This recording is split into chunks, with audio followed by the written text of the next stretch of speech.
চুপ্পুকে গ্রেপ্তার করতে হবে 24 ঘন্টার মধ্যে। নাহিদ, তোমরা বলছিলা, ইউনুসকে বলছিলা এ চুপ্পু কিছুতেই অ্যালাউ করা যাবে না। ভগবান 24 ঘন্টার মধ্যে তাকে গ্রেপ্তার করে কাশিমপুরে পাঠায় বিচার শুরু করতে হবে। যে অন্যায় চুপ্পু করেছে, যে গণহত্যার দোষর হয়েছে চুপ্পু, যে পরিমাণ ক্রাইম চুপ্পু করেছে, ফ্যাসিবাদের প্রেতাত্মা, হাসিনার প্রেতাত্মা, মুজিবের প্রেতাত্মা, আওয়ামী লীগের প্রেতাত্মা, সন্ত্রাসের প্রেতাত্মা, জঙ্গিবাদের প্রেতাত্মা, মীর জাফরের প্রেতাত্মা, ফেরাউনের প্রেতাত্মা চুপ্পু। কোনোভাবেই তাকে রাখা যাবে না বঙ্গভবনে। It's too dangerous. এত মানুষ তারা শহীদ হয়েছে, এত মানুষ তারা অন্ধ হয়ে গেছে, এত মানুষ তারা পঙ্গু হয়ে গেছে, এত মানুষ সর্বনাশ হয়ে গেছে। এত কিছুর পরে চুপ্পু বঙ্গভবনে কেন থাকবে? এই সরকারের আন্ডারে বিপ্লবের পরে এত মানুষ গণহত্যার পরে, এই গণহত্যার দোষর, ফ্যাসিবাদের দোষর চুপ্পু, তাকে যে রাখা যায় না, যাবে না। আইনগতভাবে কোনো ভিত্তি নাই তার থাকার। তাকে 24 ঘন্টার মধ্যে গ্রেপ্তার করে কাশিমপুরে হস্তান্তর করে বিচার করতে হবে। তাকে লটকাইতে হবে। সবৈধ রাষ্ট্রপতি, বেআইনি রাষ্ট্রপতি, সন্ত্রাসী রাষ্ট্রপতি, হাসিনা রাষ্ট্রপতি, মুজিবের রাষ্ট্রপতি, ফ্যাসিবাদের রাষ্ট্রপতি, ইন্ডিয়ার রাষ্ট্রপতি, ইন্ডিয়ার দালাল, রয়ের দালাল, ইন্ডিয়ানদের মাল, ইন্ডিয়ানদের পণ্য, এই চুপ্পু একজন মীর জাফরের বাচ্চা, মীর জাফর গোলামের বাচ্চা, একে 24 ঘন্টায় কারাগারে পাঠাইতে হবে। ইউনুসকে বলছিল, তাকে শর্ত দিছিল, কমিউনিকেট করছিল, ক্লোজ ডোর মিটিং করছিল, তারে বলছিল কি করতে হবে, কি করতে হবে না, কি করতে পারবে, কি করতে পারবে না, কি তার দায়িত্ব, কোনটা না, তারে বলছিল বুঝায়। তাকে যখন আনলা প্যারিস থেকে, আনার পরে যমুনায় বসানোর আগে, চেয়ারটা দেওয়ার আগে, এত বড় ক্ষমতা দেওয়ার আগে তার সঙ্গে যোগাযোগ করছিল যে চুপ্পুকে রাখা যাবে না, তাকে অবশ্যই অবশ্যই অবশ্যই গ্রেপ্তার করতে হবে। 24 ঘন্টা তাকে কাশিমপুরে পাঠাইতে হবে। কিছুতে তাকে রাখা যাবে না। বিপ্লব তা অ্যালাউ করে না, বিপ্লবের আকাঙ্ক্ষা সেটা অ্যালাউ করে না।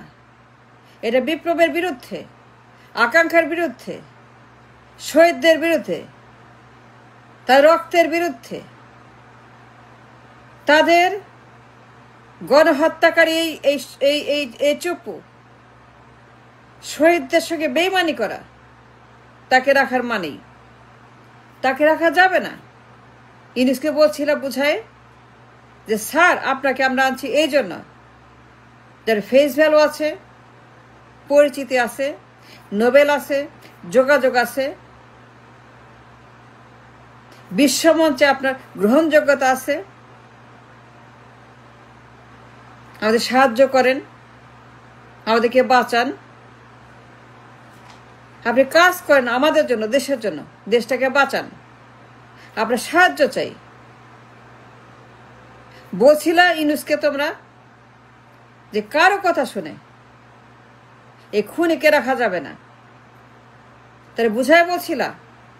ইউনুস জানতো, সত্যি ইউনুস জানতো তার দায়িত্ব, তার কর্তব্য, তার সক্ষমতা, তার ক্ষমতা, তার কাজ, তার কি কি কাজ।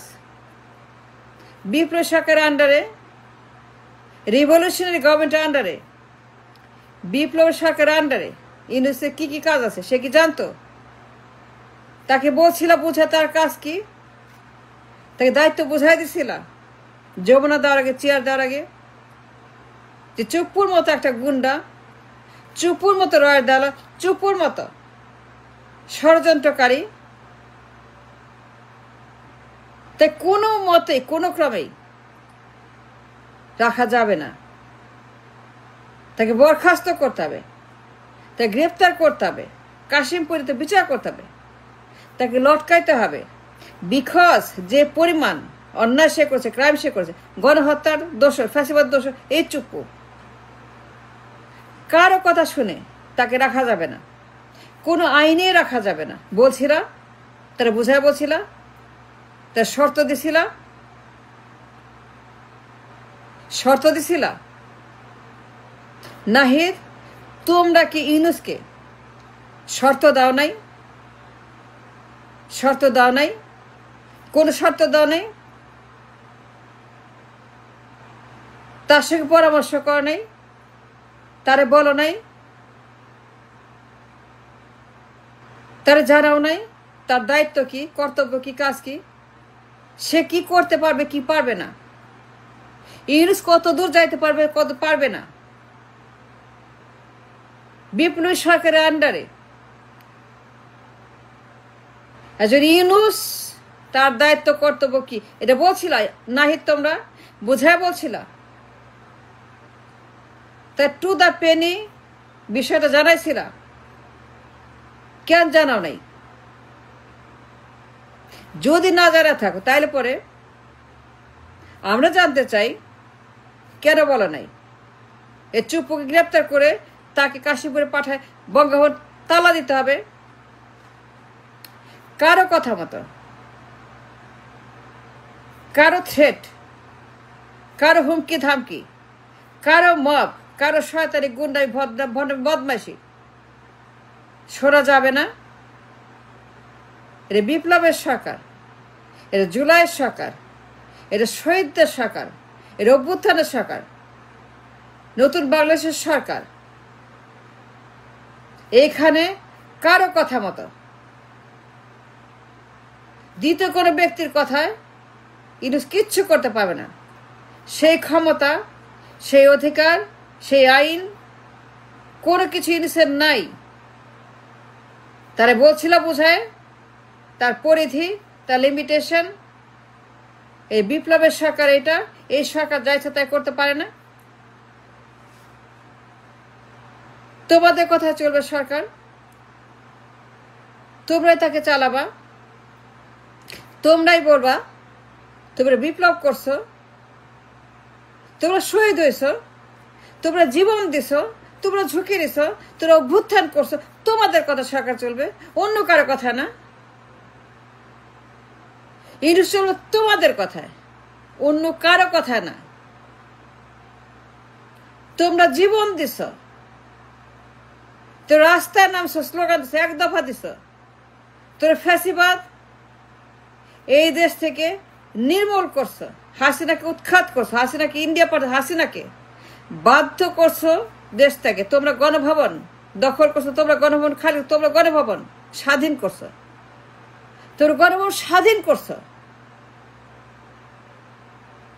তোর বিরাট ঐতিহাসিক বিপ্লব করছো, তো বিশাল কাজ করছো।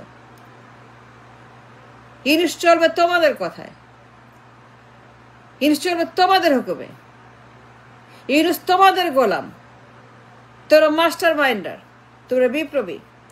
অন্য কারো কথায়, অন্য কারো হুকুমে, অন্য কারো থ্রেটে ইউনূস চলবে না। তোমরা যা বলবো সেটি ইউনূস করতে হবে, সে করতে বাধ্য। তাকে চেয়ার দেওয়ার আগে, যমুনা দেওয়ার আগে, ক্ষমতায় বসানোর আগে ইউনূসকে বলছিলাম পরিষ্কার যে অন্য কারো কথায় সে চলতে পারবে না, তাকে চলতে হবে তোমাদের কথায়। বিপ্লব তোমরা করেছো, অন্য কেউ করে নাই। জীবন তোমরা দিয়েছো, অন্য কেউ দেয় নাই। ঝুঁকি তোমরা নিয়েছো, অন্য কেউ নেয় নাই। সুতরাং অন্য কোনো দ্বিতীয় কোনো ব্যক্তির কথায় ইউনূস চলবে না। চুপ্পুকে যেতে হবে, গ্রেপ্তার করতে হবে, চুপ্পুকে কাশিমপুরে পাঠাইতে হবে, তালা দিতে হবে বঙ্গভবনে। বলছিলাম ইউনূসকে যে এই শর্তে যদি মানেন তাহলে এই শর্তে আপনাকে ক্ষমতা দেওয়া হবে। বলছিলাম দেওয়ার আগে কেন বলো নাই? কেন বলে? ইউনূসের দায়িত্ব কি, তার কর্তব্য কি, তার সক্ষমতা কি, সে কি পারবে কি পারবে না তারে বলছো রাষ্ট্রপতি গ্রেপ্তার করতে হবে চুপ্পুকে? কেন বলো নাই? শর্ত দাও নাই কেন? কেন শর্ত দাও না চুপ্পুকে গ্রেপ্তারের? কেন তাকে বলো নাই তাকে গ্রেপ্তার করতে হবে? সে ফ্যাসিবাদের দোষর, সে গণহত্যাকারী খুনি।